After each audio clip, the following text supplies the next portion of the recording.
کہ یہ شہوت ابھر گئی ہے اور غصہ ابھر گیا ہے۔ دیکھیں اب آپ نفس کے خلاف، نفس نے یہاں پر اپنے پورے جال بچھائے ہوئے تھے، آپ کو شہوت کے معاملات میں بھی اس نے ڈالا ہوا تھا، غصے کے معاملات میں بھی ڈالا، پوری حکومت کر رہا تھا آپ کا نفس ان دونوں معاملات سے اپنے اوپر۔ آپ نے اس کے خلاف جہاد کرنا شروع کر دیا، آپ نے شہوت کے خلاف جہاد کرنا شروع کر دیا، تو اگر وہ یہاں پر حکومت کر رہا تھا تو آپ کیا سمجھتے ہیں کہ وہ آپ کے خلاف کچھ بھی نہیں کرے گا؟ وہ اپنی پوری قوت لگائے گا، وہ آپ کی شہوت کو اس لیول تک ابھار کے لے کے جائے گا کہ آپ کوئی غلطی کریں، آپ کوئی غلطی کریں تاکہ وہ غلطی کرائے پہلے آپ کو، اور پھر آپ کے اوپر مایوسی ڈالے، اور مایوسی ڈال کر آپ کو اپنے جو مشن ہے، آپ کا جو منزل ہے، اس منزل سے دور لے جائے۔ تو یہ اس کی سب سے پہلی چال ہے جو اس نے آپ کے خلاف کرنی ہے۔ تو لہٰذا اس چیز سے بالکل بھی نہیں گھبرانا کہ بھئی ہمیں یہ شہوت کے معاملات پہلے سے زیادہ محسوس ہو رہے ہیں، بالکل ہوں گے۔ کیوں؟ اب یہ تو بڑی اچھی بات ہے، آپ کو یہ چیز سمجھ جانی چاہیے کہ آپ کا نفس سمجھ چکا ہے اور وہ آپ کے خلاف اس جہاد کے اندر شروع ہو چکا ہے۔ آپ اگر اس کے خلاف جہاد میں ہیں تو وہ بھی آپ کے ساتھ جنگ کر رہے ہیں، وہ بھی اپنی اس بادشاہی کو کسی صورت چھوڑنے پہ تیار نہیں ہے۔ اور غصے میں بھی ایسا معاملہ ہے، وہ غصے سے بھی آپ کو اس میں زیر کرنے کی کوشش کرے گا کہ کسی طریقے سے میں اس کو غصے میں زیر کر لوں تاکہ میں اس کے معاملات کو غلط کر لوں اور یہ میرے تابع آ جائے اور یہ کسی طریقے سے اس معاملات سے نکل جائے۔ تو یہ ہمارا جہاد اکبر ہو رہا ہے جو آپ لوگ کر رہے ہیں، لہٰذا اس میں آپ کو کسی صورت گھبرانا نہیں ہے کہ یہ جو میرے معاملات ہیں وہ پہلے کی نسبت بھی زیادہ جو ہے اس کے معاملات ایسے معاملات میں چلے گئے ہیں کہ میں تو سوچ رہا تھا کہ یہ ایسے معاملات نہیں ہوں گے، لیکن یہ تو بڑے ہی عجیب معاملات میں چلا گیا ہوں، پہلے کی نسبت شہوت بھی زیادہ مجھے فیل ہو رہی ہے، پہلے کی نسبت غصہ بھی۔ تو بھائی آپ کا نفس پوری طرح سے جو ایکٹیو تھا ان دو مقامات کے اوپر، تو اب اس نے آپ کے خلاف پورے کا پورا معاملہ شروع کر دیا ہے۔ الحمدللہ آپ اس معاملے کو اب اچھے طریقے سے، اب آپ اس چیز کو امید ہے سمجھ گئے ہوں گے کہ یہ شہوت اور غصے کا ابھرنا اصل میں کون سا معاملہ ہے۔ تو اب ہم یہ ہمارا پہلا جو ہمارا معاملہ تھا کہ جو ہمارے پاس غصہ اور شہوت یہ کیوں بہت زیادہ ابھر کے سامنے آ رہے ہیں، ٹھیک ہے، چلیں یہ تو ایک بات ہو گئی۔ اب اس کے بعد ہم اپنے دوسرے ٹاپک کی طرف بڑھتے ہیں کہ ہمارا جو دوسرا ٹاپک ہے اس کے اندر کہ لطائف میں درد فیل ہونا، یعنی کہ یہ لطائف کچھ ذاکرین کی طرف سے یہ کوشچن کیا گیا کہ یہاں پہ درد فیل ہو رہا ہے، کسی نے کہا یہاں پہ درد فیل ہو رہا ہے، کسی نے یہاں پر یعنی کہ مقام نفس جہاں سے آپ اس معاملات کو اٹھاتے ہیں، یہاں پر بھی کچھ لوگوں نے درد کی کیفیت کو بتایا ہے کہ ہمیں یہاں پہ درد فیل ہو رہا ہے۔ دیکھیں اس میں جو سب سے میجر بات ہے جو کہ جس میں بہت بڑی ہم غلطی کرتے ہیں وہ یہ ہے کہ ہم اس ذکر کو اس جو وجود کثیف ہے اس وجود کثیف کے ساتھ اٹیچڈ کر لیتے ہیں۔ ہم اپنی پوری قوت یہاں پر اس مقام پر لگائیں گے، یعنی کہ اپنی ناف سے اوپر ہم اٹھاتے ہوئے اس ناف یعنی کہ جسم کے اوپر ہم قوت لگا رہے ہیں یہاں پر لے کے، یا اس جسم کے اس حصے پہ ضرب لگاتے ہوئے اس حصے کے اوپر ہم توجہ رکھتے ہیں یا اس حصے پہ۔ دیکھیں اس میں جو میجر چیز آپ نے یاد رکھنی ہے، جو ہماری غلطی ہے، وہ ہم اس وجود کثیف کو ٹارگٹ کرنا شروع کر دیتے ہیں۔ آپ کو بالکل پہلے لیکچر میں نے یہی چیز سمجھائی تھی، ہمارا یہ ذکر اصل میں روح کا ذکر ہے، ہماری روح اس کے اندر انوالو ہے۔ دیکھیں اب جب آپ یہاں سے تصور میں سانس اٹھا رہے ہیں تو آپ اس کو اپنی روح پہ فیل کریں، نہ کہ جسم پہ۔ اپنی روح میں یہ کیفیت لائیں کہ آپ نے روح سے یہاں سے اللہ اٹھایا اور اس کو آپ نے اس مقام تک لے کے گئے، اور پھر یا آپ نے یہاں تو اس کو اس مقام پہ ناک سے چھوڑتے ہوئے ضرب لگائی یا یہاں پہ۔ اب یہ ضرب آپ کے اس ظاہراً جسم پہ نہیں لگنی چاہیے، یہ ضرب آپ کی روح پہ۔ اچھا اب اس میں یہ ہے بھی صحیح کہ لطائف میں جو درد کی کیفیت ہے یہ واقعی اس لطائف کے چلنے کے معاملات تو ہوتے ہیں، لیکن وہ کیا ہے، وہ کون سا درد ہوتا ہے؟ وہ درد ہلکا سا میٹھا درد ہوتا ہے جو ہو سکتا ہے تھوڑا بہت، یہ نہیں ہے کہ وہ بالکل درد کی کیفیت نہیں ہو سکتی ہے، لیکن بہت ہی مائنر لیول پہ آپ کو اپنی روح کے اوپر ایک میٹھا سا درد محسوس ہو سکتا ہے۔ وہ آپ کے اس لطائف کے معاملات کے چلنے کے معاملے ہو سکتے ہیں، یا یہاں پہ آپ کو نفس کے مقام پر بھی ہو سکتا ہے، آپ کے اس جو آپ کے فور ہیڈ کے درمیان آپ کا یہ جو مقام ہے جہاں پہ آپ کے نفس کا سر لائے کرتا ہے وہاں پر دیکھیں. اب یہ بہت سارے لوگ اس کے اندر ہمارے سے کویشچن کرتے ہیں جی اس جگہ پہ فلاں بزرگوں نے یہ کہا ہے یہ کہا ہے. بھائی دیکھیں یہ سارے کا سارا جو پروسیس ہم کر رہے ہیں اصل میں ہم اپنے نفس کو کمزور کر رہے ہیں. اچھا اور میں ایک اور چیز بھی آپ کو نا تھوڑا سا اس میں عرض کر دوں, یہ جو ہم سارا ذکر اذکار کا معاملہ کر رہے ہیں یہ کوئی منزل نہیں ہے, یہ کوئی مقصود نہیں ہے, اس ذکر سے کوئی مقصود آپ کو اپنا حاصل ہو جائے گا. یہ آپ کی صفائی باطن کا ایک معاملہ ہے, جس صفائی باطن سے اگلا معاملہ جب شروع ہوگا تو وہ کسی کامل شیخ کی توجہ سے ہی پورا ہوتا ہے, کیونکہ وہ آپ کے پھر ہاتھ سے پکڑ کر آپ کو مجلس محمدی صلی اللہ علیہ وآلہ وسلم تک لے جائے گا, اور اصل میں جو معرفت الہی ہے وہ پھر آپ کو وہیں سے ملے گی. یہ سارے کا سارا پروسیس آپ کو ایک تو آداب مجلس تک کے لیے تیار کرنا ہے, اور آپ کے اندر سے موجود جو گند ہے اس گند کو صاف کرنا ہے. آپ کے برتن کو صاف کرنے کا معاملہ ہے تاکہ برتن اتنا صاف ہو کہ اس کے اندر اللہ کی معرفت کے جام ڈالے جا سکیں. تو آپ نے اب یہ چیز یاد رکھنی ہے, اتنی زیادہ توجہ اپنے جسم پر نہیں دینی کہ جسم میں درد فیل ہونا شروع ہو جائے, یا اتنے زور سے ضربیں آپ لگانا شروع کر دیں کہ آپ کی گردن ہی دکھنے لگ جائے, گردن کے پٹھے چڑھ جائے. نہیں, آہستہ سے بڑی محبت کے ساتھ اس کو کریں, اور باقی جو ہے نا معاملات پھر آہستہ آہستہ انسان پر کھل ہی جاتے ہیں. اچھا یہ ہمارا تیسرا جو پروسیس ہے یا دوسرا پروسیس ہے لطائف میں درد والا. یہ میں نے تھوڑا سا آپ کو لطائف میں درد کی کیفیت کو بتا دیا کہ اتنا زیادہ زور نہیں لگانا جسم کے اوپر کہ آپ کے جسم میں درد فیل ہونا شروع. یہ اصل میں روح کا ذکر ہے تو اس کے روح کے اوپر ہی اس کو رکھیں. اب ہمارے پاس بڑا اہم ٹاپک بے کیف کیفیت. کچھ لوگ جو ہے وہ یہی چیز عرض کرتے ہوئے نظر آتے ہیں, بہت سارے لوگوں نے, ہمیں تو کوئی کیفیت فیل نہیں ہو رہی, ہمیں کچھ کیفیت محسوس نہیں ہوئی, یا کچھ لوگ ایسے جن کو پہلے کیفیت محسوس ہوئی اب کیفیت محسوس نہیں ہو رہی. تو یہ کیا معاملہ ہے؟ دیکھیں اللہ کی جو ذات ہے, اللہ کی ذات بے کیف, بے رنگ, بے بو, بے ذائقہ, بے سمت, کوئی ایک ایسا معاملہ ہے جو سوچ عقل ان پیمانوں میں آپ اس کو قید نہیں کر سکتے. اور یہ جو بے کیف کیفیت ہے, یہ بے کیف کیفیت تو بہت ہی زیادہ اعلیٰ کیفیت ہے جس میں آپ کو کچھ بھی فیل نہ ہو. اچھا لیکن ایک اور چیز بھی اس میں سمجھ لینی چاہیے کہ یہ نہیں ہے کہ بس ایک شخص ابھی ذکر اذکار کے معاملات میں آیا ہے اس کو کوئی کیفیت شروع سے ہی فیل نہیں ہو. یہ نہیں ہو سکتا.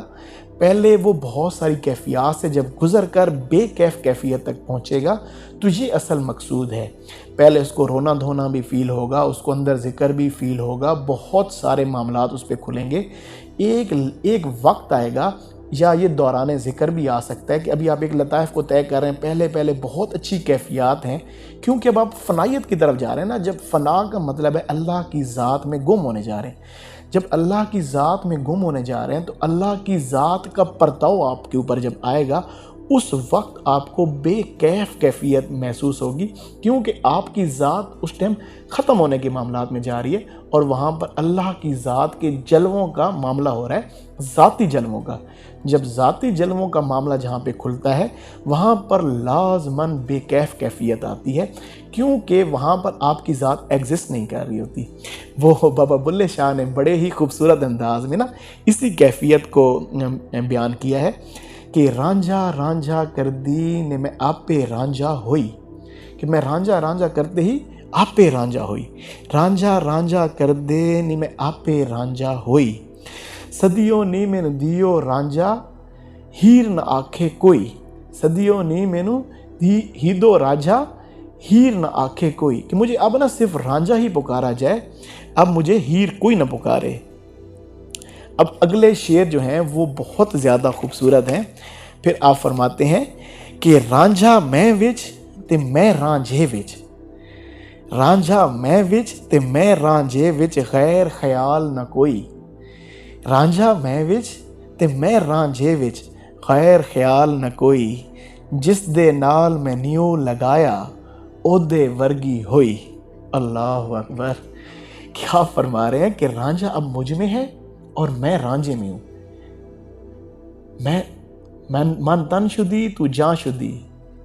اب جو ہے نا میں اور تم میں کچھ فرق نہیں ہوا, ٹھیک ہے. تکس نہ گوید بعد ازیں تو دیگرم من دیگری، کہ اب کوئی کہہ نہیں سکتا کہ تو کوئی اور ہے میں کوئی اور ہوں، رانجھا میں وچ میں رانجھے وچ، غیر خیال نہ کوئی، اب کچھ غیر ہے ہی نہیں یہاں پر، اور جس دے نال میں نیوں لگایا ادے ورگی ہوئی، کہ اب میں اس کے جیسی ہو گئی ہوں۔ اسی کو سلطان اور عارفین حضرت سلطان بہو رحمۃ اللہ علیہ نے بھی بڑے خوبصورت انداز میں فرمایا کہ الف احد جت دتی وکھالی، الف احد جت دتی وکھالی، مجھے اللہ کی ذات جب نظر آئی، از خود ہویا فانی ہو، کہ میری ذات ختم ہو گئی، قرب وصال مقام نہ منزل، نہ ہوتے جسم نہ جانی ہو، نہ ہوتے عشق محبت کائی، نہ ہوتے کوئی مکانی ہو، اینو این تھی اسے باہو سر وحدت سبحانی ہو، کہ اب اینو این ہو گئے ہیں، اللہ اکبر۔ تو یہ بڑا ہی خاص معاملہ ہے۔ میں چلیں چھوٹی سی نا آپ کو ایک اس میں اپنی ایک کیفیت بیان کر کے نا اس کو ایکسپلین کرنے کی کوشش کرتا ہوں کہ یہ کتنی خوبصورت۔ جب ہم اپنے شیخ سے دور ہونے کے معاملات ہوتے ہیں تو بڑی اعلیٰ کیفیات بعض اوقات ہوتی ہیں، اور بڑے ہی معاملات ہوتے ہیں، رونا دھونا، اور بہت ہی خاص الخاص قسم کے معاملات ہوتے ہیں، اندر کی کیفیات ہی بدلی ہوئی ہوتی ہیں۔ لیکن ایک دفعہ یہ ہوا کہ میں اپنے مرشد حضور کے پاس تھا، اور اس وقت جب میں آپ سے دور بیٹھا تھا میری بڑی اعلیٰ کیفیات تھی۔ ایک دم سے میرے حضور نے مجھے جب قریب بلایا اور انہوں نے میرے کندھے پہ ہاتھ رکھا، تو مجھے یقین جانے ایسے لگا کہ کچھ ہے ہی نہیں کائنات میں، ہر چیز کھو گئی ایک دم سے، بالکل بلینک کنڈیشن، کہ ایسے لگ رہا تھا کہ کائنات میں کچھ بھی نہیں ہے۔ میں اپنے اندر سے ڈھونڈ رہا تھا اپنی ذات کو، ارد گرد کو، معاملات کو، کیفیات کو، ہر چیز مجھ سے بلینک ہو گئی۔ میں نے کہا شاید کوئی مجھ سے گستاخی ہو گئی ہے، شاید کوئی معاملہ ہو گیا، میں اس چیز کو اپنے اندر سے ڈھونڈوں کہ میں اپنی کیفیت کو لانے کی کوشش کروں۔ لیکن یقین جانے، میرا اللہ گواہ ہے، میں آپ سے یہ فیبریکیٹ نہیں کر رہا اس چیز کو، میں آپ کے سامنے بالکل مجھے ایسے لگے کہ کچھ ہے ہی نہیں کائنات میں، کچھ میرے اندر ہی کچھ نہیں ہے۔ میں نے اپنے اندر سے اپنی کیفیت کو ڈھونڈا، میں خود سے رونے کی کوشش کروں بہت، میں نے اپنی طرف سے پوری کیفیت کو لانے کی کوشش کروں کہ یار ابھی تو کچھ دیر پہلے بہت اعلیٰ کیفیت تھی، تو یہ کیا معاملہ ہو گیا؟ تو بھئی یہ ہوتی ہے بے کیف کیفیت، کہ پھر وہ اصل میں یہ پھر معاملہ بڑا ہی خاص ہوتا ہے جب آپ، لیکن اس معاملے سے پہنچنے سے پہلے آپ اگر بہت سارے معاملات میں سے گزر کے گئے ہو تو یہ کیفیت کا معاملہ ہے۔ یہ نہیں ہو سکتا کہ آپ ڈائریکٹلی ایک بندہ ہے اس کو کچھ فیل ہی نہیں ہو گیا بھائی میں پہلے سے ہی بے کیف کیفیت، نہیں، یہ چیز معاملہ نہیں ہے۔ آپ پہلے ہر چیز سے گزریں گے اور پھر یہ چیزیں تبدیل ہوتی رہتی ہیں کہ آپ کو کبھی بے کیف کیفیت ہوگی، کبھی کچھ کیفیت آ جائے گی، کبھی کوئی، کیونکہ سارے کا سارا وہ غالباً واصف علی واصف صاحب کا تھا یا کسی کا میں نے پڑھا، اس نے کہا کہ اصل سارے کا سارا مزہ جو ہے نا وہ منزل کو طے کرنے میں ہے۔ جب منزل پہ پہنچ جاؤ گے نا وہاں کے معاملات اور ہوتے ہیں، تو منزل کے دوران جو کیفیات ہیں ان کے انسان کو مزے لیتا ہے انسان۔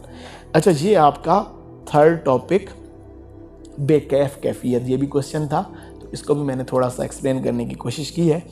اب اس کے بعد ہمارے پاس فورتھ کوشچن آ جاتا ہے جو کہ اور زیادہ امپورٹنٹ ہے، بڑی خاص بات، وسوسات۔ تو یہ کہا گیا کہ اب ہم اس معاملے میں آئے ہیں تو ہمیں شیطان بہت وسوسے ڈال رہا ہے، بہت ہی عجیب و غریب وسوسے آ رہے ہیں۔ تو یہ کیا معاملہ ہے؟ دیکھیں، آپ اگر اس معاملے میں آئے ہیں نا، جیسے جیسے آپ کی روح بالیدہ ہوتی چلے جائے گی، جتنی آپ کی روح اعلیٰ معاملات میں جائے گی، اتنا ہی بڑا شیطان آپ کے ساتھ لگے گا۔ جتنی آپ ایمان کی بڑی کیفیت میں ہیں اتنا ہی بڑا شیطان آپ کے اوپر مسلط کر دیا جائے گا۔ کیوں؟ کیونکہ اب اس شیطان کے، چھوٹے شیطان کے تو بس میں آپ ہیں ہی نہیں، اب اس سے بڑا، جیسے جیسے انسان دیکھیں نا، یہ تو عام سی بات ہے، جتنا آپ کو، آپ کے اندر ایبیلٹی زیادہ آتی جاتی ہے، آپ عام ویڈیو گیمز کھیلنے ہیں، اس میں جتنا آپ ایکسپرٹی لیول پہ جاتے ہیں، اتنے جتنی سٹیجز کلیئر کرتے جاتے ہیں اتنی مشکل چیزیں آگے آتی جاتی ہیں۔ ویسے ہی جیسے آپ کی روح بالیدہ ہوگی، بڑے سے بڑا شیطان آپ کے اوپر مسلط کر دیا جائے گا۔ اچھا، اب وسوسات سے بچا کیسے جائے بھائی؟ کیسے وسوسات سے نکلا جائے؟ وسوسات آپ کو آئیں گے، شیطان آپ کو وسوسات ڈالے گا، لیکن آپ نے وسوسات کے ساتھ الجھنا نہیں ہے۔ جو وسوسہ آتا ہے اس کو آنے دیں، آپ اس کے اوپر توجہ نہ کریں۔ اگر آپ وسوسات کے ساتھ الجھیں گے، آپ نے وسوسات کے ساتھ الجھے، جب آپ وسوسات سے الجھیں گے تو وہ وسوسہ آپ کا خیال بن جائے گا، برا خیال۔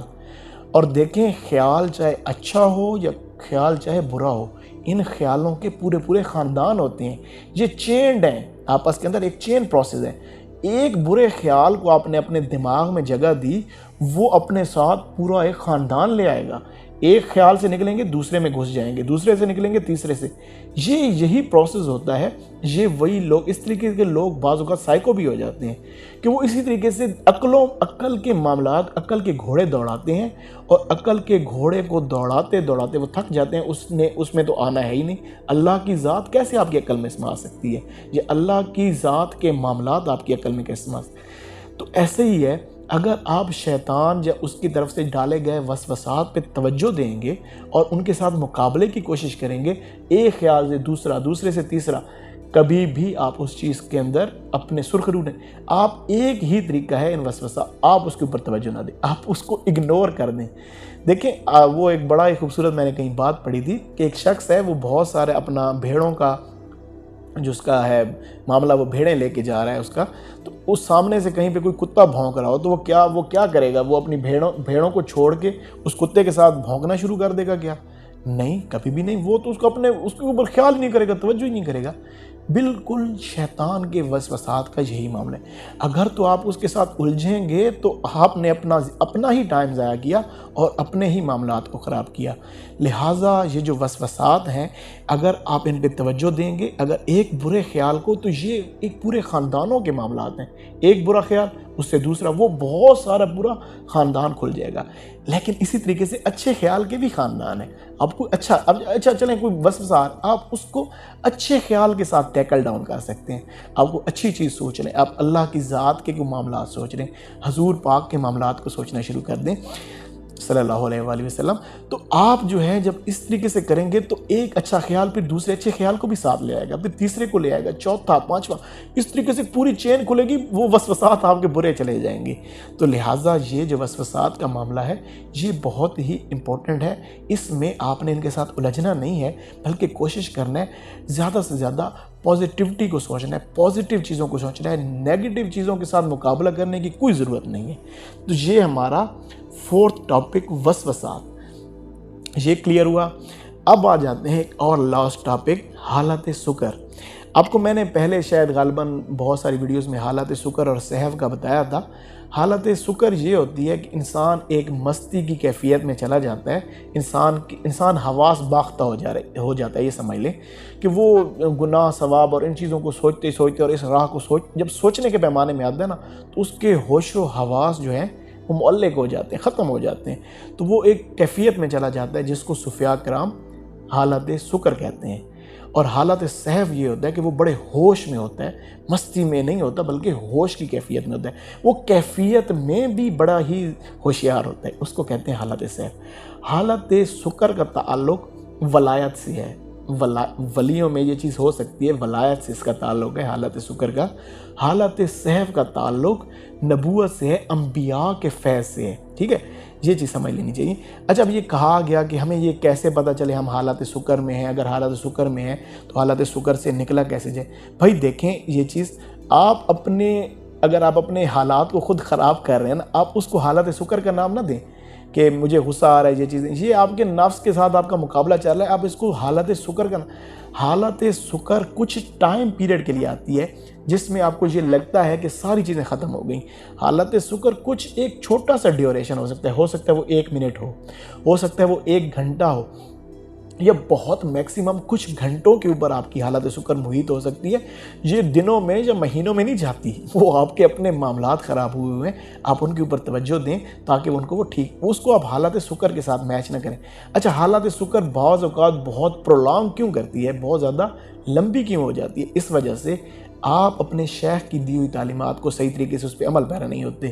انہوں نے آپ کو کوئی وظائف دیے، انہوں نے آپ کو کوئی عمل دیا، انہوں نے آپ کو کوئی کام دیا، انہوں نے آپ کو کسی چیز سے منع کیا، آپ اس چیز کو صحیح طریقے سے نہیں کر رہے، آپ اس چیز کو پرولونگ کر رہے ہیں، آپ کہ کروں گا ہاں میں بس، وہ اس چیز کو آپ نے بہت لائٹ لیا ہوا ہے۔ اگر آپ اس کو لائٹ لیں گے تو بھی آپ حالت سکر میں جا سکتے ہیں، اور پھر وہ جو ہے نا معاملات آپ کے خراب ہوں گے۔ اگر آپ حالت سکر سے، اچھا میں آپ کو بڑی اعلیٰ کیفیت اس میں بتاؤں، حالت سکر سے نکلنے کا سب سے بیسٹ میتھڈ کیا ہے؟ تصور شیخ، اپنے شیخ کا محبت کے ساتھ تصور کرنا حالت سکر سے آپ کو باہر لے کے آتا ہے۔ دوسری چیز، حضور سرور عالم صلی اللہ علیہ وآلہ وسلم پر کثرت سے درود پاک پڑھنا۔ اچھا، حالت شکر ایک اور وجہ سے بھی ہو جاتی ہے، یہ بھی بڑا ہی خاص نقطہ ہے۔ جب ہم زیادہ ذکر اذکار کرتے ہیں، جب ہم اللہ کا ذکر کرتے ہیں، کیونکہ اللہ کے ذکر سے ایک نور کریٹ ہوتا ہے، اور ایک نور کا بھی نورانی حجاب ہمارے قلب کے ارد گرد قائم ہو جاتا ہے۔ بعض اوقات لوگ خانہ کعبہ کے سامنے کھڑے ہو جائیں گے اور ان کو کوئی کیفیت نہیں ہوگی، نہ ان کو رونا آئے گا، وہ اس کو بالکل عام سا فیل کریں گے۔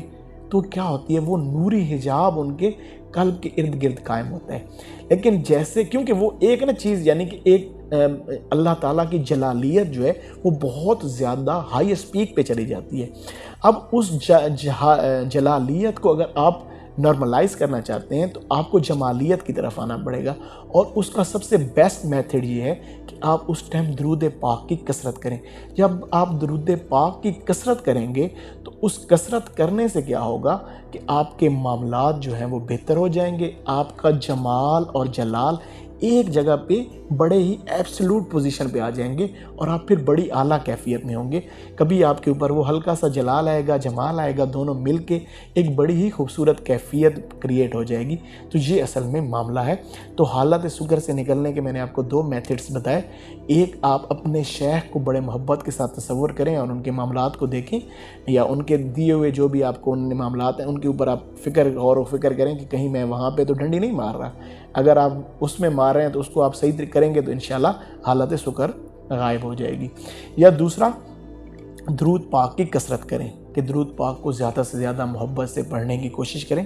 اس سے بھی انسان کی حالت شکر جو ہے وہ دوبارہ حالت سہو کے اندر آپ آ جاتے ہیں۔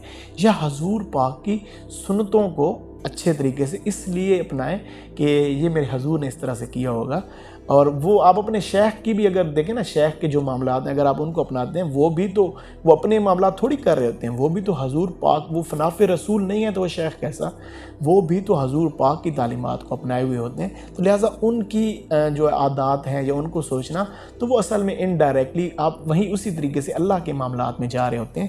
اس طریقے سے آپ کی یہ حالت شکر کے معاملات درست ہو جاتے ہیں۔